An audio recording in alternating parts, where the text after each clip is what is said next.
Il y a 3 ans, j'avais ce livre posé sur ma table de chevet depuis des mois. Je ne l'avais pas ouvert une seule fois. Pas parce que je n'avais pas le temps, pas parce que je n'étais pas motivé, mais parce qu'au fond de moi, je pensais que c'était juste un autre bouquin de développement personnel.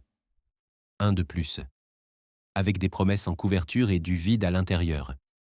Et puis un soir, au bord du gouffre financier, incapable de payer mon loyer ce mois-là, j'ai ouvert ce livre. Presque par désespoir. Ce que j'ai découvert cette nuit-là a littéralement changé ma trajectoire de vie. Non pas parce que le livre m'a donné de l'argent, mais parce qu'il m'a montré que j'avais une erreur fondamentale de logique dans ma façon de construire ma vie. Une erreur que 98% des gens commettent, chaque jour, sans le savoir. Et aujourd'hui, dans cette vidéo, je vais t'exposer les 13 lois cachées que Napoleon Hill a distillées après 20 ans de recherche sur les hommes les plus riches de l'histoire. Ces lois ne sont pas compliquées, mais elles sont mal comprises, mal appliquées ou totalement ignorées par la quasi-totalité des gens qui ont pourtant lu ce livre. Reste jusqu'au bout. Parce que la loi numéro 10 est la plus censurée du livre, et je te garantis que personne dans ton entourage n'en a jamais parlé. Partie 1. Le pont de crédibilité. Avant d'entrer dans ces 13 lois, il faut que tu comprennes qui était Napoleon Hill. Parce que si tu penses qu'il était juste un auteur à succès qui a eu de la chance, tu passes à côté de quelque chose d'essentiel. Napoleon Hill est né en 1883 dans la pauvreté la plus totale. Dans une cabane en bois au fond de la Virginie, sans eau courante ni électricité. Sa mère est morte quand il avait 9 ans. Son avenir sur le papier était déjà écrit. Misère, travail manuel, invisibilité. Et pourtant, en 1908, un homme lui donne une chance incroyable. Cet homme s'appelle Andrew Carnegie, à l'époque l'homme le plus riche du monde. Carnegie lui dit « Je veux que tu passes les 20 prochaines années de ta vie à interviewer les hommes les plus riches d'Amérique et que tu distilles leur philosophie commune. Pas de salaire, pas de garantie, juste une mission. » Il dit oui. Pendant 20 ans, il rencontre et interviewe plus de 500 personnalités. Henry Ford, Thomas Edison, John D. Rockefeller, Theodore Roosevelt, Alexander Graham Bell, Wilbur Wright. Il ne cherche pas leur secret business. Il cherche quelque chose de plus profond. La structure mentale commune à tous ces hommes qui ont construit des fortunes là où d'autres n'ont vu que des obstacles. En 1937, il publie Think and Grow Rich, le résultat de 20 ans de travail.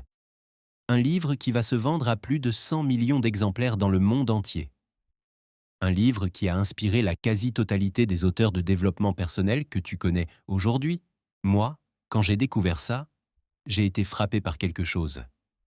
J'avais passé des années à consommer des contenus de motivation, des citations sur Instagram, des vidéos de 90 secondes, des extraits de discours. Et tout ça était de l'air. Rien de structuré, rien de systémique. Il, lui, avait construit quelque chose de différent. Une philosophie complète. Pas une astuce. Pas 3 habitudes, mais 13 lois interconnectées qui forment un seul et même système. Et c'est exactement ce qu'on va décortiquer aujourd'hui. Partie 2. Le mécanisme. Maintenant, avant d'entrer dans chaque loi, je veux que tu comprennes comment utiliser ce que tu vas apprendre. Parce que voilà le problème avec la plupart des gens qui lisent ce livre. Ils lisent les 13 principes comme on lit une liste de courses. Un principe, 2 principes, 3 principes. Oui, c'est intéressant. Et ils referment le livre sans rien avoir changé dans leur vie. C'est comme lire un manuel de musique sans jamais toucher un instrument. Ces 13 lois ne sont pas des idées isolées. Elles sont des étapes d'un processus. Chacune s'appuie sur la précédente. Tu ne peux pas sauter la loi 3 et espérer que la loi 7 fonctionne. C'est comme construire une maison sans fondation. Je me souviens exactement du moment où j'ai compris ça. C'était pendant un week-end entier où j'avais décidé de relire le livre d'une traite avec un carnet et un stylo. Je m'arrêtais à chaque chapitre pour écrire comment cette loi s'appliquait concrètement à ma situation. Et là, pour la première fois, j'ai vu le fil conducteur. J'ai vu que Hill ne parlait pas de richesse financière uniquement. Il parlait d'un processus de transformation de la pensée en réalité physique. C'est ce que je vais te montrer aujourd'hui. Et pour que tu restes concentré, j'ai organisé ces 13 lois du moins connues au plus puissant. La loi numéro 13 est celle que Hill lui-même considérait comme le sommet du système. Je te dirai pourquoi à la fin. Prends un papier, prends un stylo et note la loi qui te parle le plus. On en parlera dans les commentaires. Allez, on commence. Partie 3. Les 13 lois. Loi numéro 1. Le désir, l'obsession programmée. La première loi, c'est le désir. Mais attention, il ne parle pas de vouloir quelque chose. Il parle d'une forme d'obsession si intense, si précise, si constante, qu'elle devient une force physique qui réorganise ta réalité. Hill dit « Le point de départ de toute réussite est le désir. Gardez cela à l'esprit. Des souhaits faibles apportent des résultats faibles, tout comme un petit feu produit peu de chaleur. » Il parle d'un désir brûlant, pas d'une ambition vague. La différence entre « je voudrais être riche » et « je vais générer 10 000 euros par mois d'ici 12 mois et voici exactement comment ». C'est la différence entre un désir et une obsession programmée. Quand j'ai lancé mon premier projet, j'avais un désir flou. Je veux gagner ma vie autrement. Vague, sans chiffres, sans deadline, sans plan. Résultat, rien ne s'est passé pendant des mois. J'attendais que l'inspiration arrive, que l'opportunité tombe du ciel. Le jour où j'ai suivi le conseil de Hill, écrire un chiffre précis, une date précise et ce que j'allais donner en échange, quelque chose a changé. Pas par magie, mais parce que mon cerveau avait enfin un objectif concret à poursuivre. Il pouvait reconnaître les opportunités qui correspondaient à ce désir. L'application immédiate. Ce soir, écris sur une feuille combien tu veux gagner, pour quelle date et ce que tu vas donner en retour. Lis cette feuille matin et soir. C'est tout. Et loi numéro 2, la foi. Croire avant de voir. La deuxième loi, c'est la foi. Et là, il fait quelque chose de brillant. Il ne te demande pas de croire en Dieu ou de penser positif. Il te donne une méthode scientifique pour programmer ton subconscient à croire ce que tu veux qu'il croie. Il appelle ça la foi conditionnée. L'idée, ton cerveau ne fait pas la différence entre ce qui est réel et ce qui est intensément imaginé. Si tu répètes une croyance avec suffisamment d'émotion et de constance, ton subconscient l'accepte comme une vérité. C'est exactement ce que font les athlètes de haut niveau avec la visualisation. Pendant des années, j'avais une croyance limitante profondément ancrée. L'argent, ça ne se fait pas facilement. Il faut souffrir pour en gagner. Cette croyance était tellement naturelle pour moi que je ne la voyais même plus. Elle était invisible, comme les lunettes qu'on oublie qu'on porte. Quand j'ai commencé à travailler la loi de la foi selon Hill, en répétant des affirmations précises chaque matin, avec émotion, pas mécaniquement, j'ai vu cette croyance se désintégrer progressivement. Ce n'était pas immédiat, mais c'était mesurable. L'application immédiate identifie ta croyance limitante la plus forte sur l'argent. Écris son contraire. Répète-le chaque matin en ressentant l'émotion que tu ressentirais si c'était déjà vrai. LOA numéro 3. L'autosuggestion, le hack mental du matin. La troisième loi découle directement de la précédente. C'est l'autosuggestion. Il dit que ton subconscient est comme un jardin. Ce que tu plantes dedans, il le fait pousser, sans jugement, sans filtre moral, sans discrimination. Si tu plantes de la peur, il cultive la peur. Si tu plantes de l'abondance, il cultive l'abondance. Le problème ? La plupart des gens laissent les autres jardiner à leur place. Les médias, les proches négatifs, les vieilles blessures. L'autosuggestion, c'est l'acte délibéré de reprendre le contrôle de ce jardin. Pendant longtemps, mon rituel du matin, c'était réveil, téléphone, scroll Instagram pendant 20 minutes. Ce que je plantais dans mon subconscient dès le réveil. La comparaison, l'envie, le sentiment de ne pas être assez. Quand j'ai remplacé ça par 10 minutes de lecture de mes affirmations à voix haute, pas dans ma tête, à voix haute, parce que il insiste là-dessus, le changement était presque immédiat sur mon niveau d'énergie et de focus dans la journée. L'application immédiate. Supprime le scroll matinal pendant 21 jours. Remplace-le par la lecture à voix haute de tes objectifs et croyances. 10 minutes, pas plus. Et loi numéro 4. La connaissance spécialisée. Pourquoi l'école t'a rendu pauvre? Voilà une loi qui va peut-être te déranger. Il dit « La connaissance générale ne vaut rien. Pas la connaissance en soi, mais la connaissance générale, non organisée, non appliquée. » Il observe que les hommes les plus instruits de son époque ne sont souvent pas les plus riches. Et il en comprend la raison. L'école nous apprend à accumuler des informations, pas à générer de la valeur. Les riches, eux, ont quelque chose de différent. Une connaissance spécialisée, profonde, dans un domaine précis. Et surtout, ils savent comment monétiser cette connaissance. Il va plus loin. Il dit que tu n'as même pas besoin de posséder cette connaissance toi-même. Tu dois juste savoir comment accéder à des gens qui la possèdent. J'ai un bac plus 5 ans d'études supérieures. Et pourtant, la compétence qui m'a généré le plus d'argent, je l'ai apprise en 3 mois en autodidacte, sur YouTube, avec une connexion Internet et de la discipline.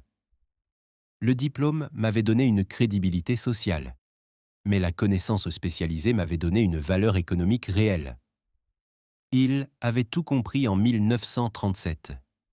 Il a fallu l'ère du digital pour que le monde grand public s'en rende compte. L'application immédiate identifie le domaine où tu peux devenir dans le top 5% de ta niche. Pas le meilleur du monde, juste le top 5%.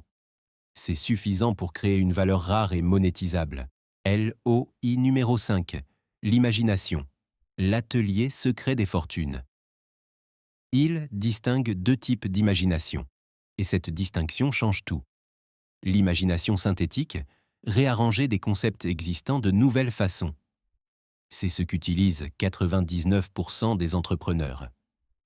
L'imagination créatrice, accéder à des idées nouvelles qui semblent ça venir d'ailleurs, d'une connexion avec quelque chose de plus grand.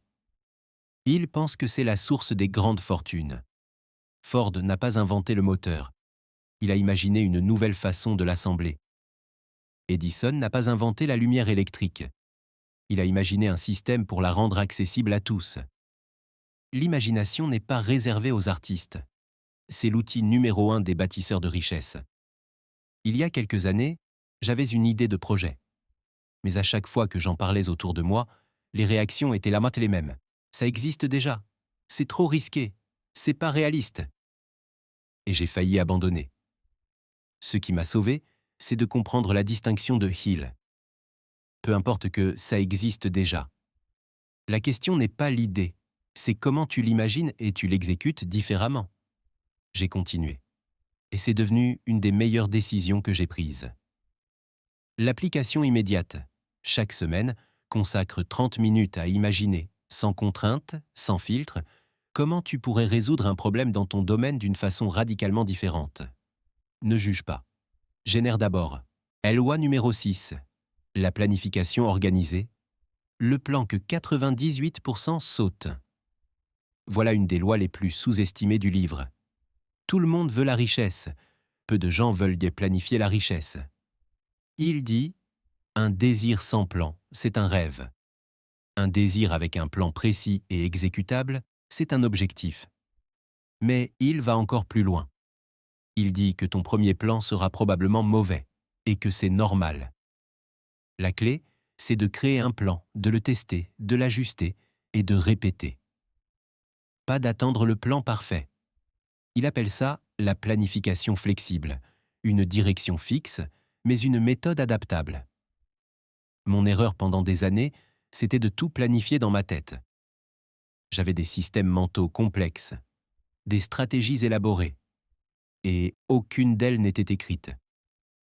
Dès que j'ai commencé à tout mettre sur papier, les étapes, les deadlines, les ressources nécessaires, les obstacles anticipés, quelque chose de fondamental a changé. Je suis passé d'une pensée floue à une vision opérationnelle. L'idée vivait dans ma tête. Le plan vivait dans la réalité. L'application immédiate. Prends ton objectif principal et décompose-le en 90 jours, puis en semaines, puis en actions quotidiennes. Un seul objectif, une seule feuille de route. Loi numéro 7. La décision, la loi des 3 secondes.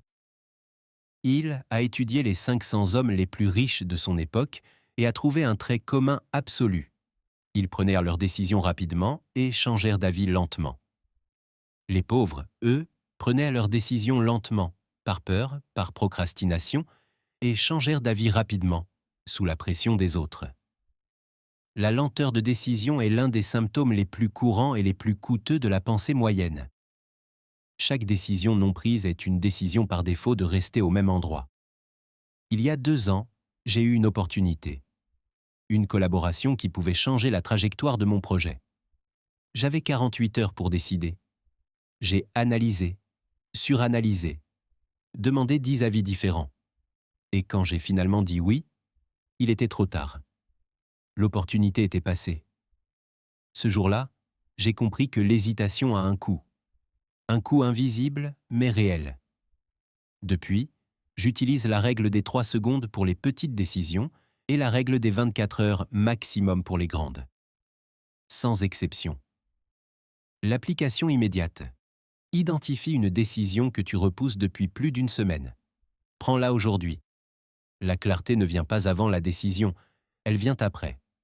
LOI numéro 8, la persévérance. S'arrêter à 1 mètre de l'or. C'est peut-être l'histoire la plus puissante du livre.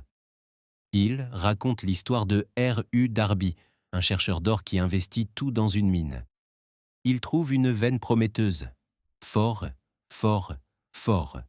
Et puis, plus rien. Il abandonne. Vend son matériel à quelqu'un d'autre pour une bouchée de pain. Cet acheteur fait venir un ingénieur. L'ingénieur analyse la géologie et dit « La veine d'or est à exactement 90 cm de l'endroit où Darby a arrêté de forer. » Darby s'était arrêté à 1 mètre de sa fortune. Il utilise cette histoire pour illustrer la loi de la persévérance. La majorité des échecs sont des abandons prématurés. Le succès vient souvent juste après le moment où on pense que tout est perdu. J'ai vécu ma version de l'histoire de Darby. Sur ce projet de contenu que j'avais lancé, après 6 mois sans résultat visible, j'étais à 2 doigts d'arrêter. J'avais même rédigé mentalement la façon dont j'expliquerais l'abandon à mes proches. Et puis, une semaine après, quelque chose a basculé. Sans raison apparente. L'algorithme a capté. L'audience a répondu. Les chiffres ont décollé. Si j'avais arrêté la semaine d'avant, j'aurais été Darby. L'application immédiate. La prochaine fois que tu voudras abandonner, accorde-toi 30 jours de plus. Juste 30 jours. Le succès aime surprendre ceux qui ne lâchent pas. LOI numéro 9, le mastermind, l'arme secrète des milliardaires. Il définit le mastermind ainsi, la coordination des connaissances et des efforts dans un esprit d'harmonie entre 2 personnes ou plus en vue d'atteindre un objectif précis. Mais il va plus loin que la simple notion de réseau. Il dit que quand 2 esprits travaillent en parfaite harmonie vers un objectif commun, un 3e esprit invisible émerge, plus puissant que la somme des 2. Il appelle ça l'esprit mastermind. Henry Ford ne connaissait pas toutes les réponses. Mais il savait qu'en ayant les bonnes personnes autour de lui, il pouvait accéder à toutes les réponses dont il avait besoin. Pendant des années, j'ai travaillé seul, convaincu que l'indépendance était une vertu, que demander de l'aide était une faiblesse. C'est en rejoignant mon premier groupe de pairs, 5 entrepreneurs dans des domaines complémentaires, que j'ai compris la loi du mastermind dans ma chair. En l'espace de 3 mois, j'ai résolu des problèmes sur lesquels je butais depuis 2 ans. Pas parce que les autres étaient plus intelligents, mais parce que leur regard extérieur voyait ce que ma proximité avec le problème m'empêchait de voir. L'application immédiate. Identifie 2 à 5 personnes dans ton entourage ou ta niche avec qui tu peux créer un groupe de pairs. Des gens ambitieux, complémentaires, honnêtes. Rejoins-les ou crée ce groupe. C'est une des décisions les plus rentables de ta vie. Loi numéro 10. La transmutation sexuelle, la loi la plus censurée du livre. Voilà la loi dont personne ne parle. Et pourtant, il lui consacre un chapitre entier, probablement le chapitre le plus controversé de Think and Grow Rich. La transmutation sexuelle, c'est la capacité à prendre l'énergie sexuelle, la plus puissante des énergies humaines, et à la rediriger consciemment vers un objectif créatif ou professionnel. Il ne prêche pas l'abstinence. Il dit que cette énergie existe en chacun de nous à une intensité extraordinaire, et que les hommes qui ont accompli les plus grandes choses dans l'histoire avaient en commun d'avoir appris à la canaliser vers leur travail, leur vision, leur création. Il dit littéralement « Le désir sexuel, c'est le plus puissant des désirs humains. Canalisé vers d'autres fins, il maintient la vivacité de l'imagination, du courage, de la persévérance et de la puissance créatrice. » Ce n'est pas mystique, c'est neurobiologique. L'énergie créatrice et l'énergie sexuelle partagent les mêmes circuits cérébraux. Les canaliser dans une direction, c'est amplifier l'autre. La première fois que j'ai lu ce chapitre, j'ai fermé le livre. Gêné, presque. Dans notre culture, tout ce qui touche à la sexualité est soit tabou, soit marchandisé. Jamais traité avec la profondeur que il lui accorde. Mais quand je l'ai relu avec un regard ouvert, j'ai reconnu quelque chose de vrai dans ma propre expérience. Mes périodes les plus productives, les plus créatives, les plus focustes, coïncidaient toujours avec des périodes où j'avais une vision claire, une émotion puissante qui alimentait mon travail. Il m'a aidé à nommer et à amplifier consciemment ce phénomène. L'application immédiate. La prochaine fois que tu ressens une énergie intense, quelle qu'en soit l'origine, demande-toi comment tu peux la rediriger vers ta création, ton projet, ton objectif. C'est ça, la transmutation. LOI numéro 11. Le subconscient, reprogrammer son cerveau, pendant le sommeil. Il dit que le subconscient travaille 24 heures sur 24 et qu'il ne distingue pas le vrai du faux. Il accepte tout ce qu'on lui donne, pensées positives ou négatives, croyances limitantes ou libératrices. Mais il y a une fenêtre de temps particulièrement puissante pour accéder au subconscient, les 21 minutes avant de dormir et les 21 minutes juste après le réveil. C'est à ces moments-là que le cerveau est en état θ, une fréquence où les suggestions passent directement dans le subconscient sans filtre critique. Ce que tu mets dans ton esprit dans ces fenêtres sera amplifié et traité pendant ton sommeil. J'ai une pratique que j'appelle le download nocturne. Chaque soir avant de dormir, je passe 10 minutes à visualiser ma situation dans 12 mois, avec précision, avec émotion, avec gratitude comme si c'était déjà réalisé.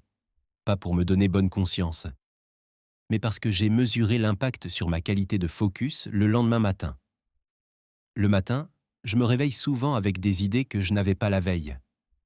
Des solutions à des problèmes, des connexions entre des concepts disparates. Ce n'est pas de la magie, c'est le subconscient qui a travaillé pendant que je dormais.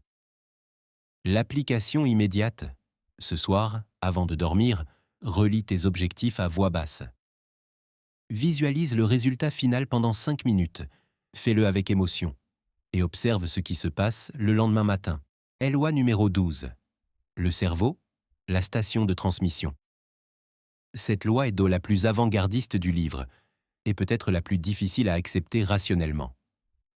Il affirme que le cerveau humain fonctionne comme un émetteur-récepteur de fréquences, que les pensées, surtout quand elles sont chargées d'émotions, émettent des vibrations qui influencent l'environnement et attirent des circonstances, des personnes, des opportunités en résonance avec cette fréquence. En 1937, cette idée semblait mystique. Aujourd'hui, la neurobiologie et la physique quantique commencent à documenter des phénomènes similaires, l'effet de l'intention sur les processus biologiques, la synchronicité documentée dans les groupes mastermind.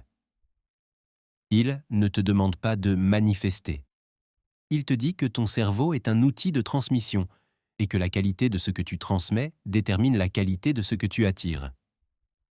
La loi la plus difficile à intégrer pour moi. Parce que j'avais une formation scientifique et que tout ce qui sonnait wou-wou déclenchait mon scepticisme automatiquement. Ce qui m'a convaincu, ce n'est pas un argument philosophique. C'est un fait concret.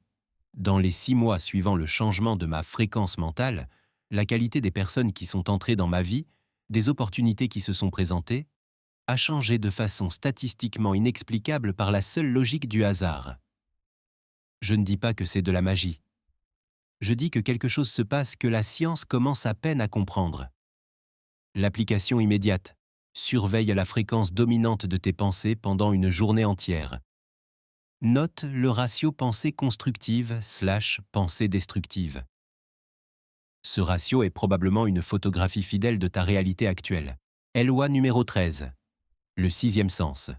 La porte de voûte du temple. Nous y voilà. La dernière loi. Celle que Hill appelle la porte de voûte de toute sa philosophie. Hill dit que le 6e sens ne peut pas être décrit. Il peut seulement être expérimenté.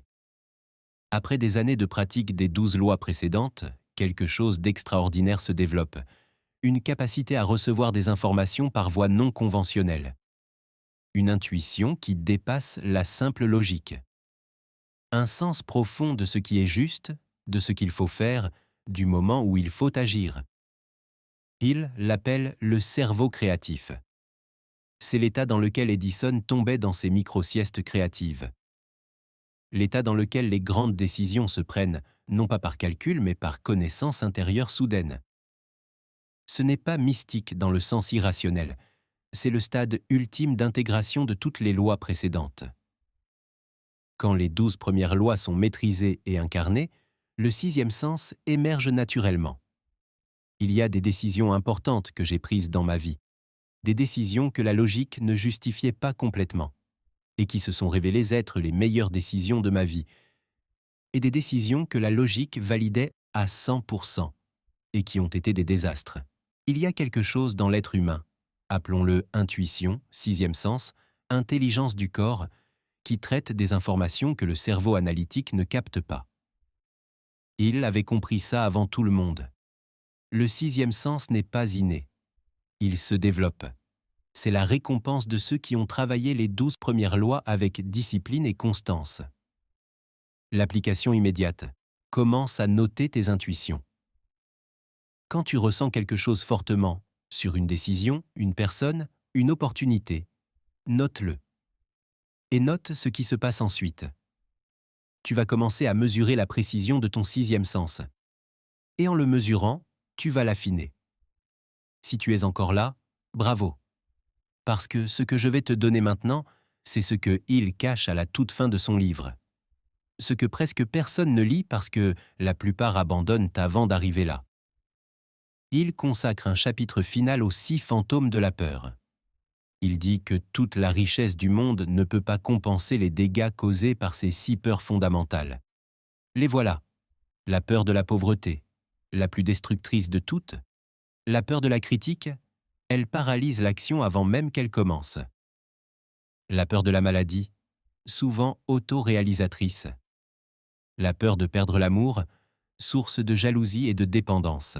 La peur de la vieillesse, peur de devenir inutile. La peur de la mort, la peur ultime qui en cache beaucoup d'autres. Il dit, avant de pouvoir appliquer les 13 lois, il faut identifier quelle peur te gouverne sans que tu le saches.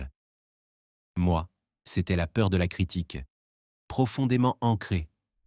Pas la peur de l'échec lui-même, mais la peur du regard des autres sur mon échec.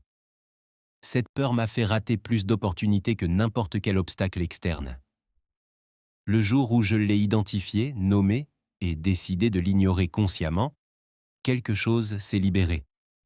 Pas totalement, pas immédiatement, mais assez pour me permettre d'avancer. Quelle est ta peur dominante? Prends 30 secondes maintenant pour y répondre honnêtement. Et en bonus ultime, la loi 0 de Hill. Celle qu'il n'énonce jamais explicitement mais qui sous-tend tout le livre, une pensée est un fait physique. Elle occupe l'espace, possède une substance et a du pouvoir. C'est le postulat de toute sa philosophie. Si tu n'acceptes pas cette idée, aucune des 13 lois ne fonctionnera pour toi. Parce que tu les appliqueras mécaniquement, sans y croire. Et sans la foi, elles restent des techniques vides. Voilà. Tu viens de traverser les 13 lois cachées de Napoleon Hill, pas comme on te les résume habituellement, en 5 minutes avec des diapositives génériques, mais de la façon dont Hill lui-même aurait voulu qu'on les transmette, avec profondeur, avec honnêteté et avec une vraie intention de te faire changer quelque chose dans ta vie. Maintenant, ne laisse pas cette vidéo être une de celles que tu regardes et oublies dans les 24 heures. Voici ce que je te demande. Descends dans les commentaires. Écris la loi qui t'a le plus touché et pourquoi. Juste une phrase. Je lis chaque commentaire. Et je réponds personnellement à ceux qui vont le plus loin dans leurs réflexions. Parce que tu sais quoi? Les commentaires de cette vidéo vont devenir un mastermind virtuel. Un endroit où ceux qui ont la volonté de construire quelque chose de grand vont se croiser, s'inspirer et s'élever mutuellement.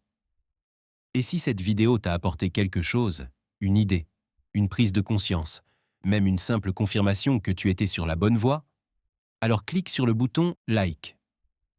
Pas pour moi, mais parce que chaque like permet à YouTube de montrer cette vidéo à quelqu'un d'autre qui en a besoin ce soir. Ce que tu vas y découvrir va te glacer le sang. Abonne-toi. Parce que ce genre de contenu, tu ne le trouveras nulle part ailleurs.